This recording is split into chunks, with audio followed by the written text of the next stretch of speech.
আসসালামু আলাইকুম, আমি আফরিন সুলতানা। আজকে আমরা একটা মজার জিনিস শিখব এবং সেটা হচ্ছে সিম্পল কমপ্লেক্স কম্পাউন্ডের একটি খুবই সহজ এবং মজাদার একটি রুলস। ঠিক আছে, আমরা আগে জেনেছিলাম যে সিম্পল সেন্টেন্স হচ্ছে এমন একটা সেন্টেন্স যেটাকে আমরা এক বাক্যে প্রকাশ করতে পারবো এবং সেখানে একটিমাত্র সাবজেক্ট এবং একটিমাত্র ফাইনাইট ভার্ব থাকবে। আচ্ছা, সিম্পল সেন্টেন্সে একটিমাত্র সাবজেক্ট এবং একটিমাত্র ফাইনাইট ভার্ব থাকার পরেও সেখানে আরও নন ফাইনাইট ভার্ব থাকতে পারে। নন ফাইনাইট ভার্ব হচ্ছে যখন কোনো ভার্বের সাথে আইএনজি অথবা ইডি যোগ করা হয়। আমরা একটা উদাহরণ দেখতে পারি, in spite of being poor he is honest. এখানে এই কথাটার অর্থ হচ্ছে গরিব হওয়া সত্ত্বেও সে সৎ।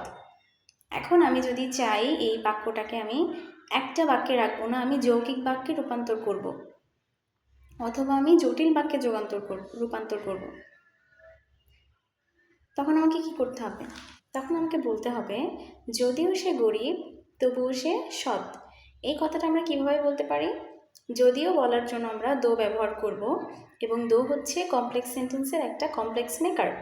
আমরা মনে রাখবো যখনই আমরা কোনো কমপ্লেক্স সেন্টেন্স মেক করব বা ট্রান্সফর্ম করব তখন আমরা কমপ্লেক্স সেন্টেন্সের মেকার ব্যবহার করব। তার মানে হচ্ছে যখন আমরা কোনো সেন্টেন্সে দেখব দো আছে এবং আমরা বুঝতে পারবো যে এটা একটা কমপ্লেক্স সেন্টেন্স। আমি প্রথমে যে বাক্যটা বললাম, in spite of being poor he is honest, এই কথাটার বা এই সিম্পল বাক্যটার কমপ্লেক্স সেন্টেন্স হচ্ছে though he is poor he is honest. আশা করি তোমরা বুঝতে পেরেছো।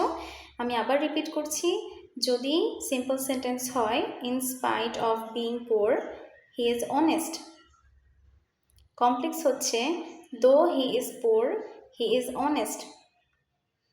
এখন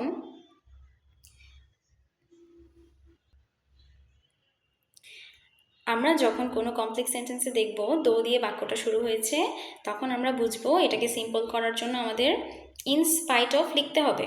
কি লিখতে হবে? ইন স্পাইট অফ লিখতে হবে। তো এর পরিবর্তে আমরা কি লিখব? ইন স্পাইট অফ লিখব।